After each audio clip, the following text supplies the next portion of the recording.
Moo and welcome to the Pinktron. I'm Craig Martin. I am joined tonight, by Steve Pritchard. Steve, what are you drinking? No, time zones. Well, as I said beforehand, I'm on my third bottle of wine. Not because I've drunk two bottles of wine already, but because the two bottles of wine I opened had been sat on the shelf too long and tasted like vinegar. So I'm actually just on I think it's a Shiraz. But yeah, bottle of wine number three taken from the shelf to attempt to get one nice glass to have with dinner. So yeah, drink wine before it goes off, kids. That's what we're learning today. Okay, we're also You joined get, by John Keenan. John, what are you drinking? I was going to suggest, Steve, you just get a box. That's the real Hmm. solution. Box of wine. But I'm just drinking tea. Just finished race one. Soothing John, I my went to a broken festival ego. once where you weren't allowed to take drinks in. So my friend took the wine out of the box, so it was in the kind of foil bladder thing, and popped it in a kind of tote bag and like just put a little hole at the bottom of the tote bag so the spout came out of the bottom. So we had wine from a bag, I thought you were which going to is say put it in one of those camelback things with the hose that came Yeah, around the front. oh Like that'd dear. be dangerous. Yeah. yeah. Good Wine That's from a for bag was not it. good. okay. We are also joined by Steph Etienne. Steph, what are you drinking? Then some strawberry yogurt drink. But Cheryl still can be pleased. There's still a bottle of Fanta lemon in somewhere in the fridge. Nice. Okay. And I am Craig Martin, and I am drinking the Petite Gear from a Teapic Microbrassiere from Edmundston, New Brunswick. I like that Nice. label. That is pretty. Oh yeah, that's a good one. I'll have to share that pic in the comments. Yes. So To I twen- imagine you weren't in the pity gear much yeah, I tonight was about for. to say. No, we were not in the small gear at all Yeah. in HARE. Yeah, so this is Volcano counterclockwise, 5 laps, bullseye scoring. So no points on the lead in, but points for first across the line. Every other time through the banner, double points at the finish. So So hang on, it's every other time. no, So no, not every time other than at the finish of the other lead. than okay, right, right. I Yes. haven't done this yet. I might not do it. I bloody love bullseye scoring, especially on a course like this, because it opens up tactically different ways of going. Like it opens up a bit of panache. Like you go early and hold it on. We were discussing beforehand, weren't we, Craig, that this is a bit of a kind of double sprint finish, and I think depending on your category, there will be people, certainly in C's, I've done it. I think in the D's, it's a valid tactic that you absolutely smash the entrance hill into the tunnel, and you can probably then hold tempo and people won't catch you. Or you might catch people and then you sprint past them up to the finish line. There's the ability for people to go hard with a good sort of minute effort and maybe beat some of the pure sprinters. So I think with bees, you were saying it was still a double sprint, but they didn't ease off as much as you were hoping. I think with this. Oh. Yeah, so it's a double sprint, but basically the pack speed's so high that you can't you can get dropped, but you're not opening a gap to win anything on the first ramp. So yeah. John, how did you find the sea race? Oh, I got stomped. I got stomped. I either did not race it well or I'm not in shape for it. But yeah, I got gapped on that. Not the first time through the banner, not the lead in, where everybody was like, oh, lead in doesn't count. And half the people were off the front. But then the first Including lap, Craig. yeah, that first lap broke it up and I could Oh, not hold the front group. So I was in a group of, I don't know, like 5 or 8 of us, sort of. It depended back 20th-ish place. yeah. And yeah, people were definitely trying to like go on that first hill and see if they could get a gap, but I felt like I raced it well. I managed to catch them near the top of the hill. I was always the first across the line, but it turns out the people I was beating are not on Zwift Power. Yeah. Oh, Yeah.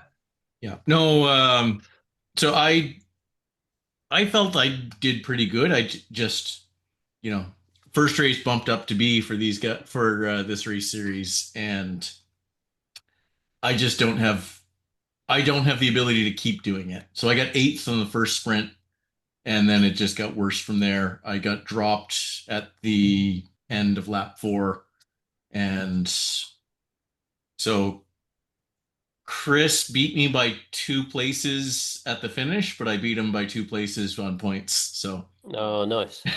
And that was I a was going to say, big B field. that was a big, strong B field. Yeah, they did you came through guys us lap? at some Did you point, guys and I lap didn't them many times, that or? big. I mean the B's came through the C's, and I didn't realize the group was that big. I was not paying attention. I saw a couple people come through, and I'm like, oh Yeah, wait, who's? And then it was everybody. Like yeah, 20 more people came through. So yeah. So we were uh, basically a group of 30 until I. So a couple guys dropped the lap before I did, and then they were a minute back by the time I dropped.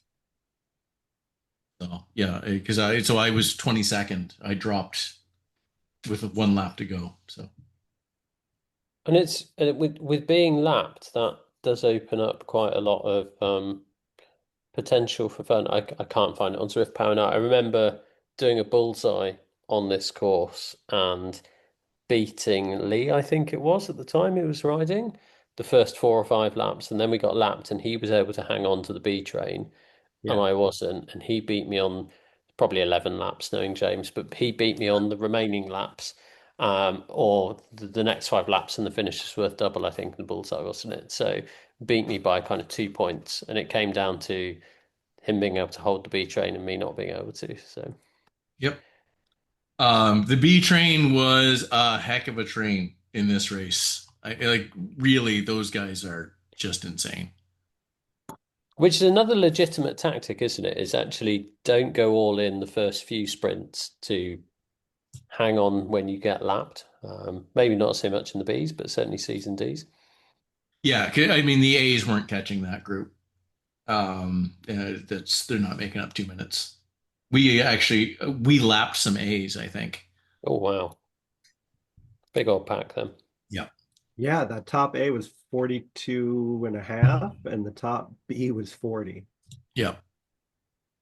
So yeah, they didn't even Gosh, make up that's their a time. 5 minute gap, isn't it? I No, think those are all times from when the D's start. yeah. Okay. Remember so they were so the top B was 40:04. So the A started 2 minutes later, but the top A, yeah, was I guess 24. So they were top A. 20 seconds slower. By me. Bike choice, best aero? Absolutely. So I mean, I went actually, you know what? I did. Now that I think about it, maybe not entirely, unless if you think you're staying in the pack, and because that is like that first ramp is steep enough, and if you are staying entirely in the draft, like it depends on, yeah, this is one where it depends. Yeah, I was afraid of hauling that disc up that ramp Yeah. and getting dropped. So I was like, I'm gonna go with the whatever the new DT Swiss 67s. Yeah, DT Swiss 65 65. is the new, yeah, so that would be the fastest non-disc Yeah. or close to it, but the best performing non-disc, yeah. And then, or it's the DT Swiss 85 disc. So I went the 85 disc with the SL8. So, Yeah, I um, think I'd go disc yeah. as well, to be honest, but I'm strong in the category. Should we move on to HBR? What is HBR this week? I have to admit I haven't looked yet. Me neither. Oh dear. Talk amongst yourselves, kids, while we Show you what a well-rehearsed and prepared podcast we prepared. End of the month, TikTok. Yeah. Yeah, Tick Tock. We should have guessed. We should have guessed. We should have known that. Yes. Yep. Tick Tock. 1 lap. Excellent. So that's out through the desert, round the roundabout and back again? No, that's out through the desert, up the Col de Saddle Springs, down through the tunnels, Ocean Boulevard, and then back out, finish at the desert again. Cool. I mean, our standard tips really, isn't it? There's places where you can get dropped. There aren't places where you're going to drop people, if that makes sense. So the race will be tougher, Coat to Saddle Springs and out the tunnels. I think the only tip we haven't mentioned before, it's a long sprint, isn't it? I've seen people go at the sprint line Yeah. and kind of just sat in their draft and sprinted past them to the finish line because it is a was it 450, 500 meter sprint? Like it's a Yeah, fairly long sprint. Unless you are a superior sprinter, I would not go at the sprint start. There's no points for the elapsed time when you're on the sprint segment. Don't go before the sprint. Because yeah, that one's long.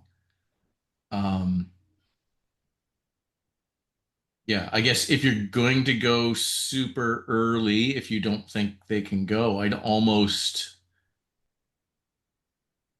sprint into threshold into sprint if you were going to attempt that. Yeah. Like sprint to break the draft before they're expecting it, threshold, and then be ready. But you have to be ready to. I'm trying to think if there is a kind of 1-2%.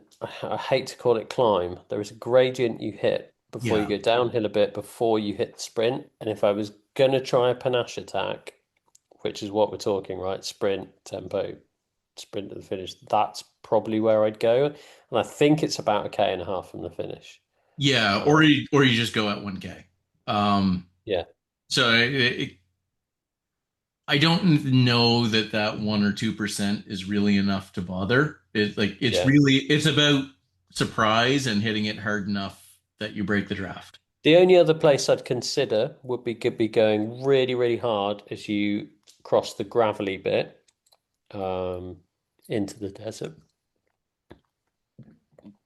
Yeah, the gravelly bit and then the uphill wooden bridge. Yeah. But I think that's about 2-3 Ks out, so that's quite a long effort to hold the group off. Yeah, so I wouldn't try that unless you think you have a better threshold and a worse sprint.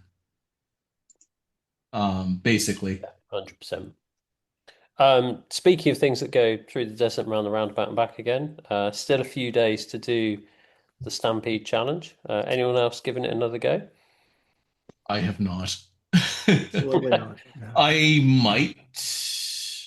And if anybody wants, let me know, and I am willing to set up custom times in a club-only event. Cool. I don't want to. I think it's a one-way ticket to trying to upgrade, and I don't want to upgrade at the moment. So I already did it, so might as Join well. me in peace, Keith.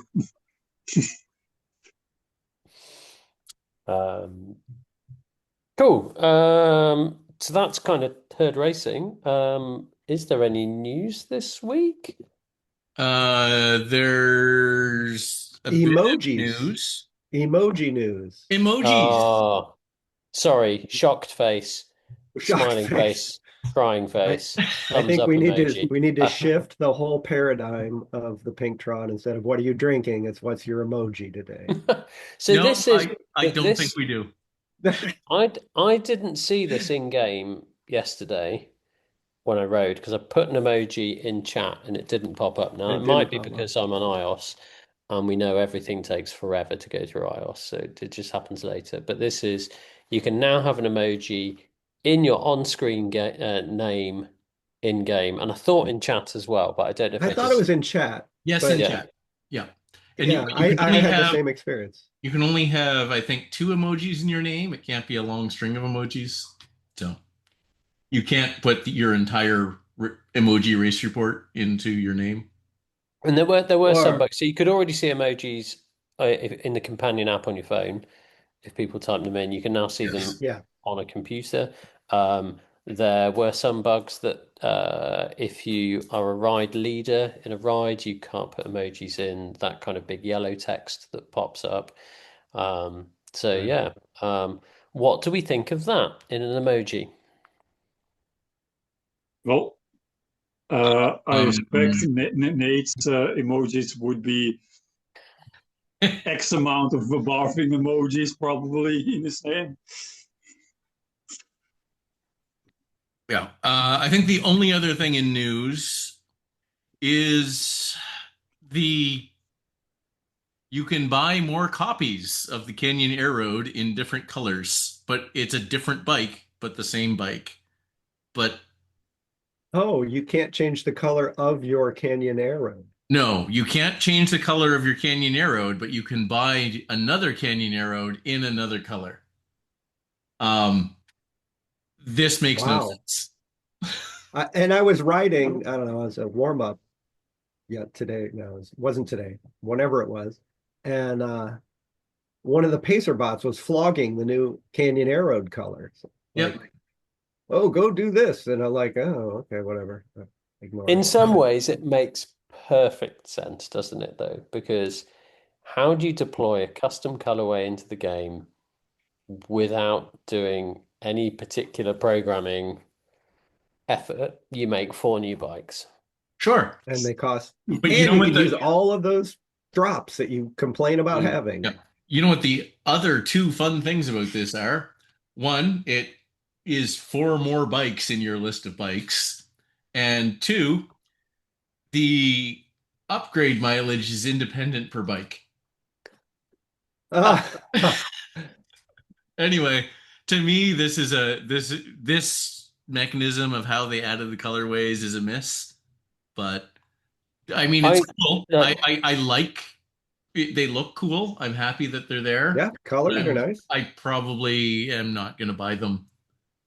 I the shoddiness of the deployment gives me some hope. And bear with me here.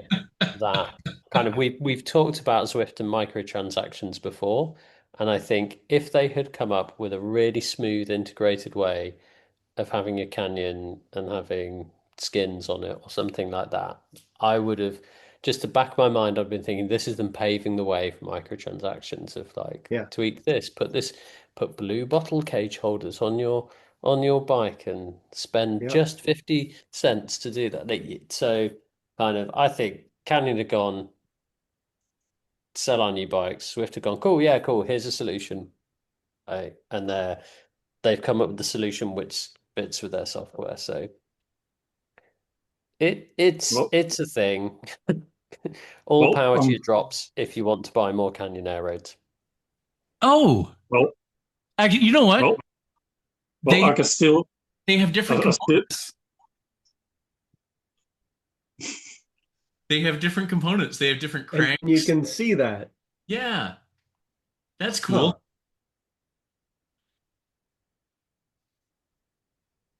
Anyway, well, I'm still too poor. I haven't sweated enough to buy anything. uh, Yeah, I'm saving up for those DT I Swiss still wheels. I can still can't buy my level 5 uh, as a late.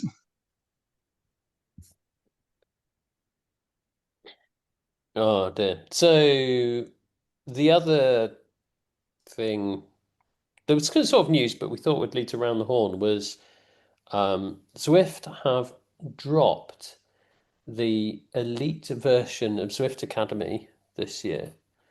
So and Zwift, the Elite Zwift games yeah. and all Elite racing. So Zwift Academy, the kind of thing that I hesitate to say fun thing that people do. Basically, it's a post-Christmas training thing that they flog at us, don't they? Like we're all a bit fat after Christmas. Do Zwift Academy. It's a good program to get fit again. They also tied it into finding future athletes, doing elite racing, and things like that. So any of you who've watched Zwift Academy online, heard of people like Neve Campbell or oh, what's his name? God, he signed. I've got Vine. a signed one. Sorry, J Vine. J Vine. Thanks. I've Yeah. got a signed J Vine bottle upstairs and completely forgot his name. Then, like, there's some good riders who've come through that program who are pro tour riders. They've stopped that. They kind of said like it would have been the 10th anniversary, and they want to do it really, really well.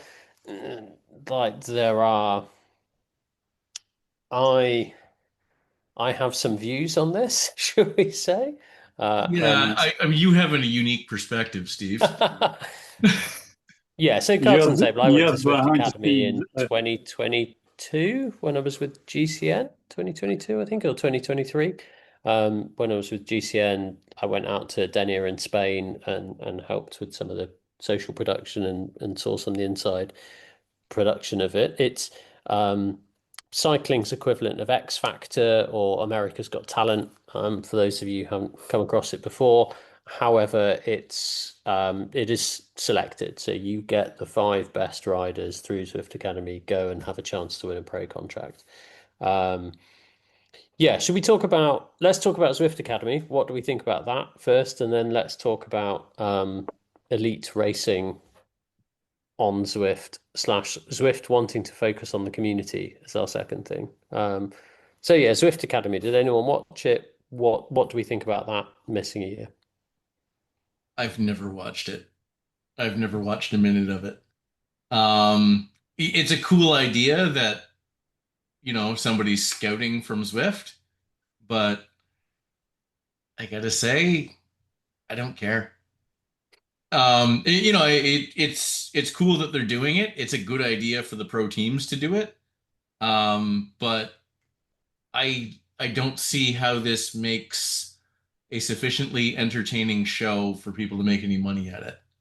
To me, it kind of has to be funded by the teams as part of their scouting, as opposed to funded by Zwift as, oh, look at us. I don't think it's good enough advertisement for Zwift for them to bother with.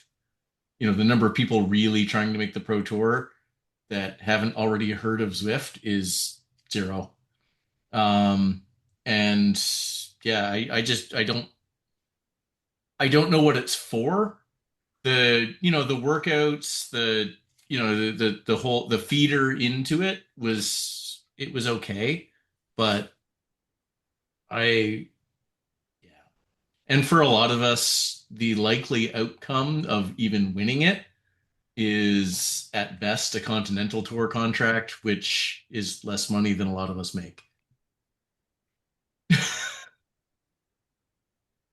It's a tricky one, right? I think it for me it overlooks that cycling is an incredibly technical sport. And I Yeah, know we've had discussions about this before. Um, I Zwift is very different to cycling. Like Zwift is a game of watts. There are some elements of playing the game well about how you deploy those watts and those watts per kilo, I but would I would say, ultimately, yeah, Zwift is also technical, but it's a completely different set of skills yeah, from what Hmm. you do on the bike. like Yeah. the physical demands of bike racing are very different. So one of the bits of feedback I saw about one of the athletes that took part was their cadence was incredibly low, which is fine for Zwift. Right. They said if you did a year of World Tour or even Pro Conti, like you will just injure yourself. Like you are not going to stand up on that low cadence, and they just like we're not going to be able to train you to be like suddenly somebody rides at like 100 RPM instead of 70 RPM. It's super low cadence, this chat. So Um, I'll say one of the yes. people I saw at the finalists is like I as one of the worst bike handlers I've seen. Like this is someone who'd learnt to ride a bike like in the last year, and great watts per kilo, great on Zwift, but like couldn't take one hand off a handlebar. And if you think about all the things in a pro, it sort of sticks with me. There's a Mark Cavendish quote from several years ago. It's like people don't realize how like the you could put a really good bike rider in the neutralized zone the bit where they ride out to the kind of official Wait for start the start. Yep. of, Yeah. of a Grand Tour, and they're all riding through the streets, and then somebody waves a flag and they go. Mark Cavendish's view was like most good riders would crash. But you don't realize how everyone's fighting for position, how everything's going, like how technically good Yeah. Pro Tour riders are. And I think it's the difference between kind of America's Got Talent or X Factor or all these programs is like you've got a vocalist, you can kind of stand there and sing.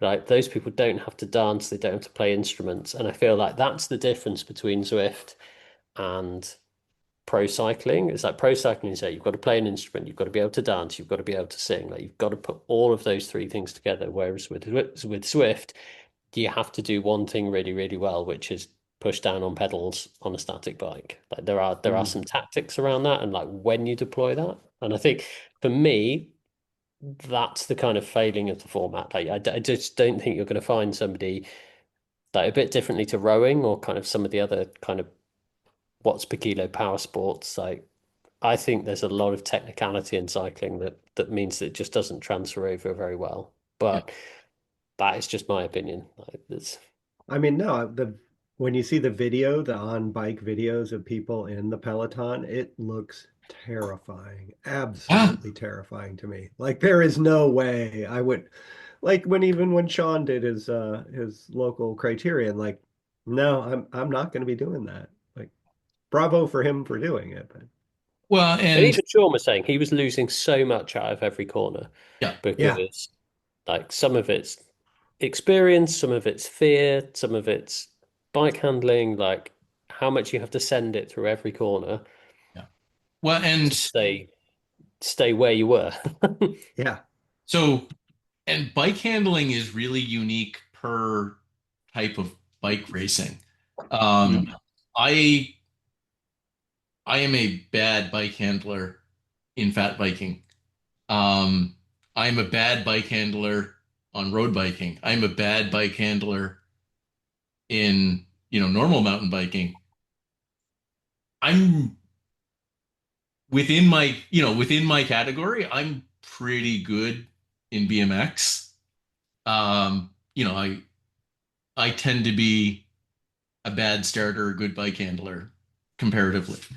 So, but yeah, I can carve a turn, I can make a pass, I can make a block. I can do lots of things on the BMX track, but that doesn't mean I can do anything in a road race or a crit. It's yeah, there's a whole set of skills there. At the same time, there's a very limited number of people in the world who can be trained to hit those watts per kilogram. And if you can train somebody to hit those watts per kilogram, it's worth figuring out whether you can train them to go higher cadence. Because I'll say, from coaching BMX, that is the easiest thing to train of anything on a bike is higher cadence. You just need to convince somebody that they need to do it, and then you know learn how to handle a bike.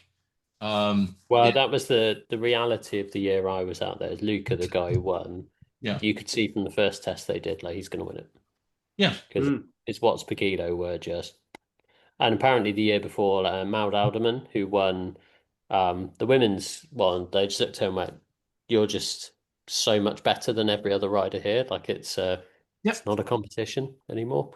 No, Um, it's really an assessment of, can we teach you enough to get you into the back of the yeah, peloton so yeah. that we can deploy your watts a few times in a race to be useful to the people who can really ride. And so that's how and did that's the thing those with I people think not get found through the regular like They- development circuit, but they right? absolutely wouldn't. Yeah. So I mean, it's probably worth it to pro road cycling as a whole, but it's who is it really worth it to? I think the Yeah. reality is they do get found. So if you Yeah. look at most of the people taking part were already riding for Mhm. like decent Yeah. national These level teams. teams. Yeah. Yeah, I Um, was about to say that winner Maud Alderman, I think she was riding juniors, so top juniors in the Netherlands, so bike handling skill.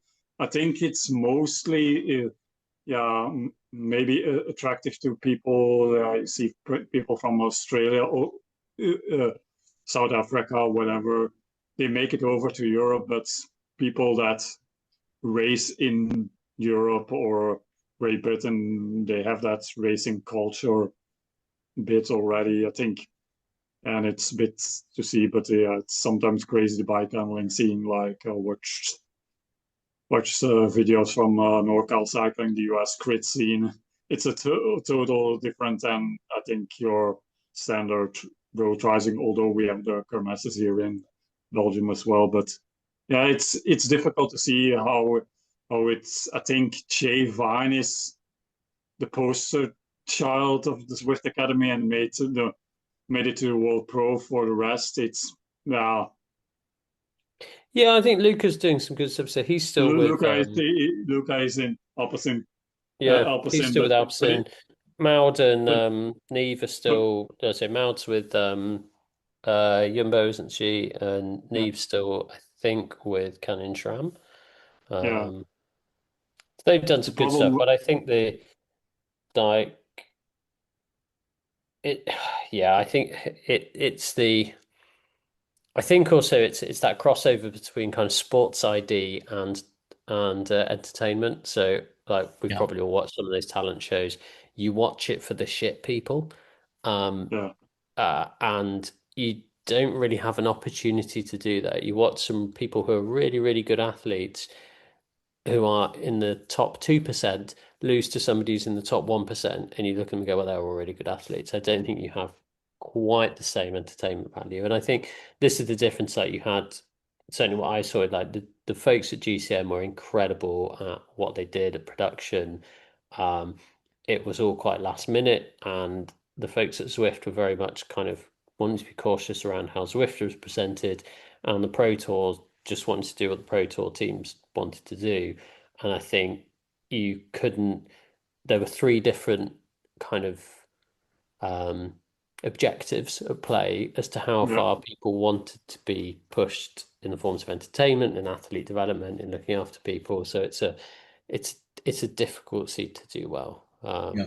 But yeah, anyway, should we talk Zwift Elite Racing? What do we think about that? Oh no. So anyway, Mm. yeah. So this is purely meme. I gotta say, I didn't care when it did exist, and I don't care now. I don't know what it helps. If I want to watch a Zwift race, some of the most entertaining Zwift races are A, B, and C races in all kinds of formats, as opposed to the elite races. I don't know why the elite races, other than, oh wow, look at those watts per kilogram. I wonder if those are real. Um, I yeah, I don't know what the difference is between watching any other Zwift race and watching the elite Zwift race. And I think it was so sporadic as well, wasn't Yeah. it? Kind of, if you look at most sports, you have a really well-defined season and you have well-defined characters. I'm going to Yeah. sound like somebody who works in comms at the moment. Like you have a narrative, you have characters you can get behind throughout that narrative. I think Yeah, you know the with people. yeah, the elite sport, you have a team, you have a sense of belonging. I look at actually there's some folks who race on C&D who do one of the chaps in Herd, oh God, his name's escaped me, does little sort of 8 to 10 minute wrap ups of his race each time and just talks through his race and speeds up through some bits. That is incredibly watchable. And I don't know how Yeah. many people watch it on YouTube, but you see Yeah. people who do that brilliantly, who have a camera on themselves, who are using OBS, and actually, they are far more watchable because you've got the narrative of seeing how that person does. Even you think Eric Slangy does How the Race Was Lost as a series, kind of Yeah. that is far Yeah. more watchable and interesting than kind of, oh, here's some people who are really like they're doing really big watts. And actually, what I Yeah. found with the Swift racing, like the elite racing, was they were bad at racing Swift. They really, Mm. Like, and that was actually more of the mm, couple times I tuned in, and it was for seconds or minutes. mm. It was, what are they doing? Yeah, well, this person's gone for a breakaway, not, but that's not going to work. No. because we know the draft is really strong, or we know that this power up's going, or like people be like, oh, they've thrown their feather. It's 0%. Why are they? They just don't know what they're doing, do they? And it Yeah. kind of Oh, Yeah, found it even. I watched some Zwift races, but not all. But I think, yeah, because it's better things to do, depending, even if it's lead racing. I think there was one I can't remember. I think Josh Harris. I think it's one of the elite Australian guys. He does the same. He does FRR, but he makes what sort of 8 to 15 minutes of video, so sort of recap of his race and analysis. So that, yeah, that's like you said, that's way more entertaining because you can see the thought process and X amount of just race footage from, even if you're an D category or an A plus or elite rider, it's still a Zwift race and bit of the same sometimes. But seeing that, having that insight of how people were feeling or reacting to their own races and reflecting on them, it's way more interesting than just some live footage or whatever. So what Zwift did say in their press release about this was that they'd realised that community racing was really important to them, and they wanted to focus back on that. So we thought we'd talk about what we'd want to change in community racing. And amusingly, Craig and I both said in-game points at the start. But Steph, you had an idea which I think we've not discussed before around what we could make better around racing. Yeah, it's a bit. It's in the news, but yeah, Zwift has introduced ZRS. Yeah, it's introduced, but it's going at a snail's pace, and like we mentioned on the pod before, ladder racing, doing some race. I've done the dirt racing series. Other racing series are using the Veloscore, which is an established in-game race results system. We know that the ZRS implementation is being consulted. They are consulting or helped by Tim Hansen, the guy behind Zwift Racing. And I think for now the problem with ZRS is it's only scratch races, which is a big portion, but it's also not a big portion of the Zwift Racing score. So yeah, they have to make a decision. Either they go full with ZRS for their scoring, for their in-race scoring, and actually develop it, or I think Craig said it, just implement Philo in somehow. I think they're trying to reinvent the wheel for a system that. Yeah. So what I said is actually something we used to accuse a company we worked with of, and it was we called it "not invented here" syndrome, Yeah. where Yeah. they reinvent whatever wheel just because they hadn't developed it, and Yeah. it's like this exists, guys. You don't need to custom build something. Yeah. yeah, people Yeah, and acquire sometimes, other little startups like that all the time, right? and the fun thing is, me and Steve are having somewhat battle, still getting to who gets the gold first. So we know we follow up our Velo score, and when we're talking about ZRS, our scores are the same, but we're saying, well, it's now 284. I think it was 302. The problem is, like we said, there aren't that many outside of the Z racing community racing that actually use ZRS. So for me and a lot of people, it's just pointless to. Meanwhile, Velo works basically with everything except ZRL, team time trial, chase races.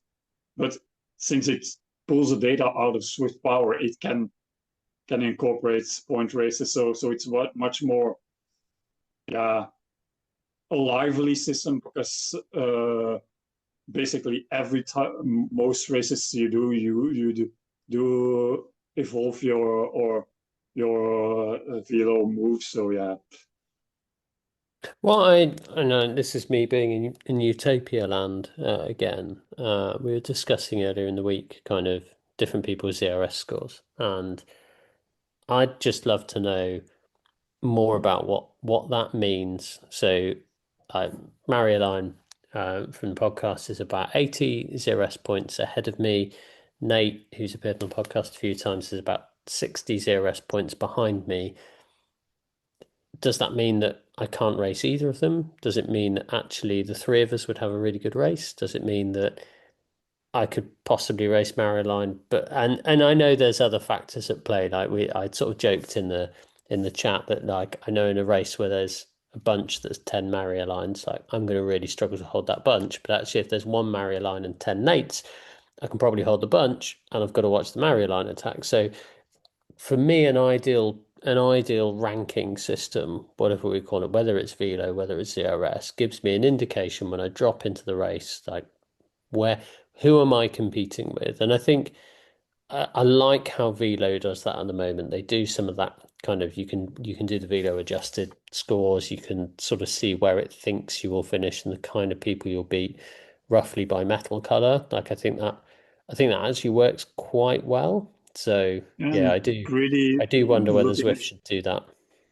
looking at even though we don't see them because in ladder racing, because you can't see the lineup beforehand like most races, but if you look at the results, I've said it before, in ladder races it usually tends to fall into place for most things. Bye, Steve. Yeah. Yeah, I mean, as far as ladder races go, I haven't seen that. For me, Um, maybe yeah. personally, because I'm in the sort of silver bronze league, so it's maybe more. I'm in a Well, but so yeah. this is maybe, I don't know, I really suit the types of courses we're supposed to use on ladder because the last ladder that we did with the smuggling budgies, um, I was the last budgie left with the other team. So the other team did kind of come back to us and they deliberately left a rider off. Our strongest riders just weren't available. So we were only Sapphire and Amethyst, and they were what is it? What's above what here? Sorry, I'm they were I was about to three. say Yeah, they were three emeralds and an amethyst. was Um about to say those colors are way above my peak rating kilo terms. They're yeah, academic for us, yeah. yeah. Yeah, Well, so I'm kind of middle of amethyst. I'm the lowest ranked on our team. I was the last one of our team still with their team. And yeah, then I got dropped by like a hot potato when we hit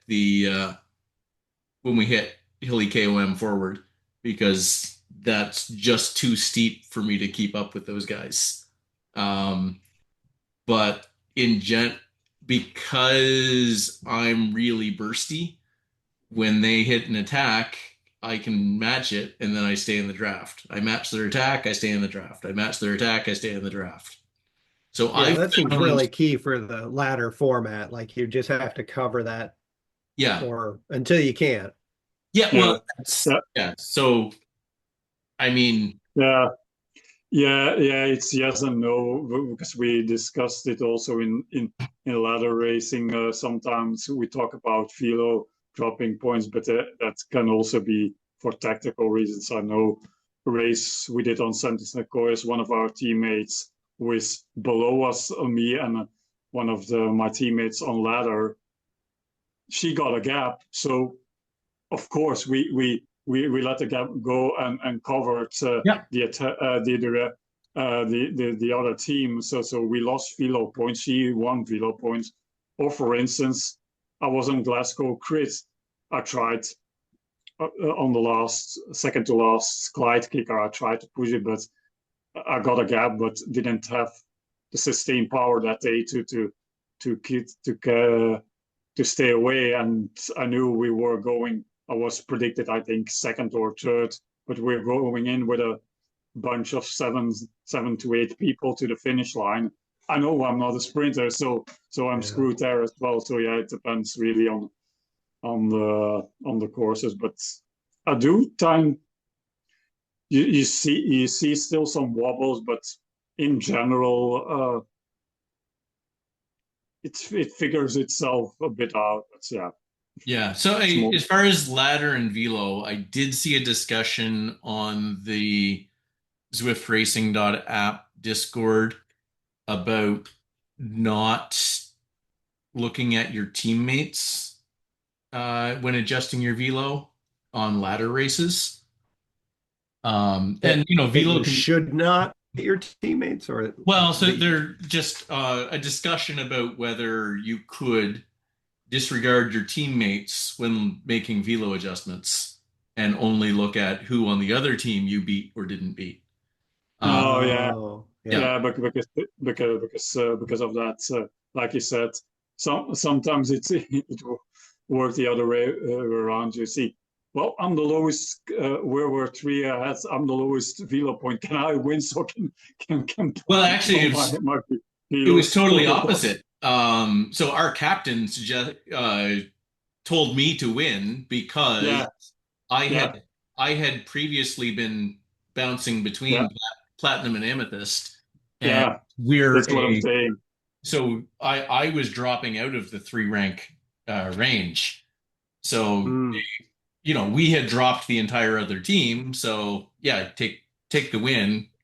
Grab some to keep you in the category you want to grab some points buffer to help keep you in amethyst. Yeah, we lose some points, but it's more advantage to us that you keep your score up. Yeah, it's an interesting thing to look at the team, because indeed, like I said, sometimes you make a decision. Well, there's a guy ahead. He's lower in velo points, but he's a teammate, so we just let him go. And if the other team doesn't want to chase him, fine by us. Well, and that's where it does make sense, both to get rid of the whole thing we do of arranging results within the teammates to affect velo. Yeah. So it would take that away. And, the whole team play, where it doesn't matter whether somebody's higher or lower, if they're on your team, you're playing to make them better. Or, you're playing to make your team score best. It doesn't matter what order your team comes in. Right. Yeah. Yeah. So that's an interesting. I haven't looked at on the Discord app, but that makes a lot of sense. And because it's like I said, it's sometimes frustrating. Even though I don't really care if we end up winning and lose a couple of velo points. Well, that's it. So, but we still won. So as a team. So, but that makes it more interesting for that you don't have to be tactical within your team, or can not that I really care if wherever I end up in the racing, because I know I will probably predict it's, I don't know, second and I come in fifth. But if my fifth place gives our results gives the team the win, that's the most important thing in ladder racing in general. So the velo points is more of an afterthought. Yeah. So anyway, I still think it is absolutely possible, and as Sean has said several times, there's no reason that open skill couldn't work. But it, based on the rate of change that Zwift is doing with ZRS as an implementation of open skill, ZRS will be finished in 10 years. Yeah, no, I don't know if it is ever going to match velo. where Velo is developing faster and is starting from a better spot right now. I mean, other than the whole thing where ZRS has access to better data than Yeah. Velo does, because Velo has to come through Zwift power. But other than that, yeah, I don't think there's anything. And that's maybe better. where they've already hired Tim Hansen to consult with them. Yeah, I'm sure it wouldn't cost much more money to just license Velo and go from there. Make it the option, make it the default, make it ZRS. Um, well, no, we can do it in 2 steps. You just incorporate Swift power as a result, and and the back of it, you have a Velo working off it for your in race scoring. yeah, well, so Problem I problem think solved. yeah, I think No, in race scoring, the data's there. I mean, Aaron Terra's Zen Master plugin for Sauce, it does the point scoring, and it does it really well and instant. yeah, It's like yeah, that's what we want in the Zwift client, what Aaron has already built. Um, so it's not, I don't think it's an unreasonable ask. Um, so put that in, then use that in ZRS. There's so many points races. To me, you have to get ZRL into your ranking system. If you don't get ZRL into your yeah, ranking system, it's no good. There are yeah. two strong racers who only race ZRS. Yeah, and I, that's I, also the yeah, and yeah, most people during ZRS season, that is their goal race. That is the yeah, race that they're putting honest max efforts in, even if they're doing other races. Um, yeah, and yeah, that's also the sad part because ZRL uses their own points logic on their website, so Swift Power can't use that, can't you can't process it, so Velo can't access that data, so yeah, ZRL points races are also yeah. So that is the negative. big flaw of Velo, but that's the fault of Zwift Yeah, because Zwift WTRL runs ZRL for Zwift. They run it off of anything else, and nobody yeah, knows what their points are or their results are.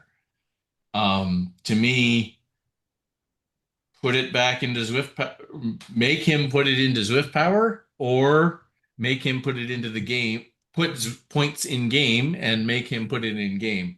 yeah, Really, the only thing you need to do to justify, yes, you have to do that, is create a bulk edit capability so that he can edit all the races at the same time. As long as he can yeah, do that, then, and is if you do that, one, I'm super happy. Marjeline is super happy. You know, those of us community organizing are very happy with the ability to bulk edit. I can edit, or, Marjeline can edit all 6 time slots of HSRL or HARE or HWR at the same time. That saves not a lot of time, but a lot of it saves repetition, and it's just annoying to do yeah, it multiple times. Uh, yeah. and Points races, yeah, and it then saves it saves time for the events team. Your Zwift employees are spending a whole bunch of their time changing race by race by race by race. And yeah, it saves time for ZRL, which is the biggest one, where you've got a gazillion races that you're trying to change all at the same time. And I don't know whether the events team has a bulk edit capability or not, but I suspect they don't. yeah. And then Yeah. the other races for us, which was a Swift version at some point, but got called with all the rest, was the the hill climb races. But it's kind of niche, but still, Yep. even then, James, who organized that from Zwift, he still need to have the Zwift power to get the hill data, because Zwift can't have doesn't have a result on its own. So yeah, because it only can show scratch results on their website. Taking a step back, I guess I'm wondering, what does Zwift mean when they say they want to support community racing events? Yeah. Do they want to make it easier for them, like you said, Craig, Yeah. to do all the event, get the events up and running and the data out of it and all that, or do they want to make it easier for like you and the rest of the herd folks who are setting these things up in the first place, or do they? Honestly, John, I don't Yeah. care. I think both things would benefit us. Yeah. I really making it easier for James and the rest of the event team to make the changes makes them more responsive and leaves them time. On other weird little tweaks that leaves them time to do the different things. And I assume that they'll still want them to make the changes on things like descriptions, so that a Zwift employee looks at it before it goes live. Yeah, of course. Right. Yeah, so like that's legitimate, and that's reasonable based on the potential negative PR risk on them if a community organizer went rogue. Yeah. Well, that makes me wonder, like, I'm sure they have an internal metric, right? What does success look like to them? More people doing community races? Because certainly the last couple HAREs, the Herd Autumn Racing Experience races, have been really well attended, right? Yep. But I don't know that Zwift had a hand in that so much as, like, Zwift Insider posted it last week, and so maybe that introduced a bunch of people to it. And now they're like, oh, it's a 6-week series. I'll come back to this one next Yep. week. So Yeah. I do think the Zwift Insider post helped us enormously. And Yeah. holy cow, was this week a strong race in race one. Yeah. That was a beast of a race, and I'm happy about it. But I was not happy that it was a beast of a race when I bumped up to B. Yeah, I was not. hard. I was Yeah. not going to do well anyway. I just haven't been riding enough. But yeah, it was dropped early. That's for sure. But it was great, right? Lots of big watt folks up there in the front pushing everything. Yeah, well, and like I wish I'd been in C just because I love it racing Andy who won. So Yeah. all the way back to I raced him in the last or second last race of HSRL season 2 in my last race in C. He and I went at it on Petit Boucle when France was first introduced. Okay. And then like a week later, I start the next series in B. Right. So yeah, I'm looking at the Zwift.com results, and he had the highest 15-second power of anybody in the race, which was really is an absolute beast. Yeah. He might have had the highest 15-second power across 4 categories. Yeah, possibly. Yeah. But I think it's not always nice to see that. Actually, he didn't. Holy cow! Just looking at the guy who won A. Yeah, 13.5. Anyway. Oof. Yeah, but I think it definitely helped, and I think Zwift Insider is working for promoting community racing. But I think as heard, we still haven't established with good connection, like I said, Craig, with some other teams that do show up, like Dirt, like Hydro, whatever, OTR, because we also tend to cross promote and join their racing, like the Dirt Racing series or whatever. So when you come across in in ladder racing or whatever these teams. So Yeah, we've it definitely comes from seen a lot fewer, a lot less from dirt over the past couple of years. So that's one I might go and actually engage with some of those guys and say, hey,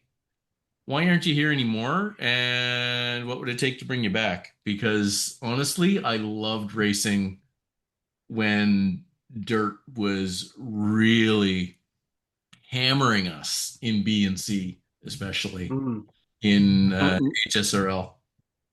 maybe it can still have to do something with the ladder, because ladder has become popular the Yeah. last 2 years, and you see a bunch of dirt is very popular. Coalition, HARE, some other big teams. So those races attract a lot of people, and some teams ride two, three times a week. So yeah, it dilutes the potential. Now it's ZRL coming. So yeah, people can't, like we discussed, you can't race 5 to 7 times a week. So yeah. Well, I guess it's ZRL community racing because Zwift isn't No, really no, but putting it no, on, no, but no, no community racing. But I mean, So teams. It's I for think teams to Zwift race. considers it to be. Yeah, Honestly, I think Zwift considers ZRL to be community racing. I think it would Um, be, right? They're not yeah, running it. They don't own it. They do yeah. have some except they races do. that they. They do. It is Oh, they Zwift do. Racing League, and they contracted WTRL to run it. Oh, To okay. me, Okay. that is Zwift Racing League. That is not community run racing. No, Yeah, But yeah. yeah, no. I The don't know whether the they include it in their community racing or not. I would, if you go to WTRL, I would say the Thursday TTTs. Those are more community organized in terms of WTRL than ZRL, maybe Yeah. in Yeah, comparisons. exactly. Yes. So WTRL is a community organizer. Their Thursday TTT, they started it. They went around Zwift to get the team time trial running back in the day. They've kept it running. It is very community oriented. And honestly, Zwift has never really been a lot involved. Once WTRL started doing ZRL and got a little more access, they improved the team time trials, but that's great. But yeah, that's what they do. Um, but yeah, ZRL is they are contracted and they're running it for Zwift to me.